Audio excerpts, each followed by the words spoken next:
We are back. You are chatting with John P. Today we are going to be talking about 5 watch rules that no one ever talks about. Now, there are countless videos and countless people on the internet talking about different rules in the watch collecting community. Don't wear your watch like this. Wear your watch like that. Don't do this to your watch. Do this to your watch. Don't use this on your watch. So many rules. People don't like rules, right? But what I have here is really some strong suggestions that I would say other longtime watch collectors, dealers, aficionados, savants, and overall watch guys kind of feel a certain way about these things here. So we're going to talk about them from my perspective as a watch dealer here at delraywatch.com. Do not forget to thumbs up, like, and subscribe. It helps me. And leave in the comments below things you'd like to see in future videos. This, of course, was brought to us by a viewer like you, as they like to say. What was that, like PBS or something? I don't even know. I don't watch TV anymore. But on my wrist, I have a 145.022 vintage Speedmaster from 1970. I love this thing. It's aged so well. The dial's turning chocolate. It's on this strap, and we're going to talk about straps in the video, and something you have to absolutely know when we're talking about this. But I love this thing. And actually, I want to show you this. I have a Grand Seiko. I almost said Rolex because the quality is starting to confuse me. Grand Seiko is pumping out some insane quality watches, especially in their sports watch line. This Grand Seiko GMT, I really think Grand Seiko is doing a great job. I'll only say so much because there's so much to be said in addition in later videos, but check this one out, delraywatch.com. Really doing a great thing with Grand Seiko. So, the first rule on the list is if you're going to an event, make sure to wear a brand watch that is putting on the event. In other words, if you're going to a JLC event, if you have one, try to wear a JLC watch. Now, not everyone has every brand of watch, but if you're invited to an event, chances are you have one, so make sure to wear one, especially if they know you have one or your friends know that you have one, and you show up and you wear your ceramic Submariner or your Hulk and you're at a JLC event. It's going to look weird. It's going to look the wrong way to the brand, and I don't want to say that any relationship you have with them is ruined, but it's going to feel weird to them if they know this. If they don't know this, whatever, forget about it. But if they do know this, I think it's an extremely big faux pas. To give you an example, I went to this Parmigiani Fleurier event. I had a Parmigiani Fleurier. I did not wear one because I forgot it was happening. And I show up and I was not wearing it. And I mean, how many people have a Parmigiani Fleurier? I had one and I could feel that there was some tension going on here. And I was wearing, I think it was actually a JLC at the time. And it was just weird, right? And I felt weird a little bit and they felt weird because they're like, hey, you had this Parmigiani, you bought it.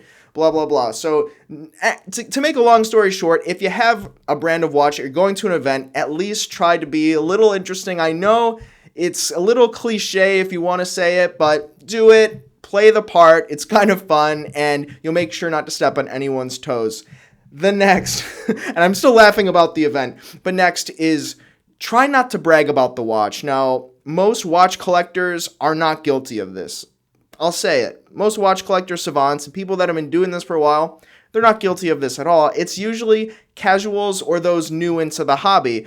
I'll give an example that there's a Starbucks I go to, and there's a guy that'll come in with this big Yachtmaster and slap it down on the counter and, stand there looking all a certain way. Like, he wants people to see his watch. Like, no one really cares. If, someone's going to notice your watch, it's probably going to be a watch collector, and in which case, they already know everything about a Yachtmaster. What kind of conversation are you going to have with this guy? It just doesn't make a whole lot of sense. I think it's a bit of an ego thing, but if you are a watch collector, you don't want to give off that type of vibe, I guess you'd say, because, if you're a watch collector, you want to talk to people about watches. You don't want to say, oh, look what I can afford.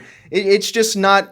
you're not gonna have that type of conversation, when someone's just kind of bragging or throwing around. It's more of a display of wealth and some other problems they have with themselves. But nonetheless, just don't brag, especially if you actually want to engage with other watch collectors and have some interesting watch conversations out there in the public. Now, when we talk about, showing these things like the watches, another suggestion I have, which is the third here, is to just buy what you can afford. Now, I'm not here to give anyone financial advice or budgeting advice. I don't think that I'm even qualified to do that entirely. But really what I'm here to say is wear a watch that would be appropriate for you, right? If you just graduated high school and, especially if you just don't come from a certain background and somehow you scrape together, your bar mitzvah money or something like that, or you saved up from a paper route in high school, or do they do paper routes? I don't know. Maybe you sold your app company or something like that. That would be like the modern day paper route. And then you bought yourself, something crazy like an FP Journe or a Richard Mille. That's going to look extremely weird. Okay, it just is. It's going to look extremely weird in the watch collecting community. Unfortunately, there are going to be some people that are going to kind of look down on that. They're going to say, oh, someone gave you this. You don't know anything about this. Even if you're a young guy and you know everything about FP Journe and the movements, everything about the Richard Mille and what movements they use and all that, it's not going to matter. So while even if you can squeeze yourself into it, not even talking in terms of, affordability, wear what would be appropriate to you and what people would expect. Though, there's going to be plenty of people that kind of break the mold and, hey, do what you want to. But I'm just letting you know kind of where a lot of watch collectors kind of see something like that. So keep that in mind and take that definitely with a grain of salt, depending on kind of where you're coming from and what you do. The next one, and this one absolutely grinds my gears. Do not put a bad watch strap on a good watch. I see guys out there now, there's a lot of people getting into this hobby, and I love it. It brings a lot of new and exciting perspectives into watches.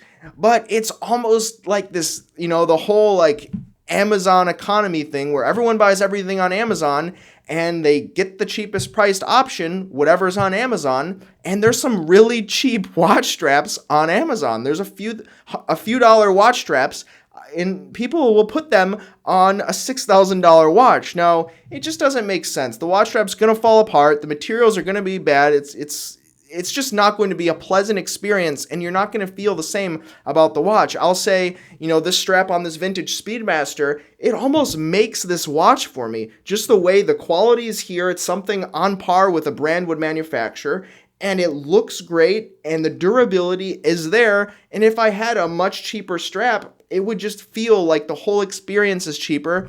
And we're talking about luxury watches here, whether it's $200, $2,000, or $20,000.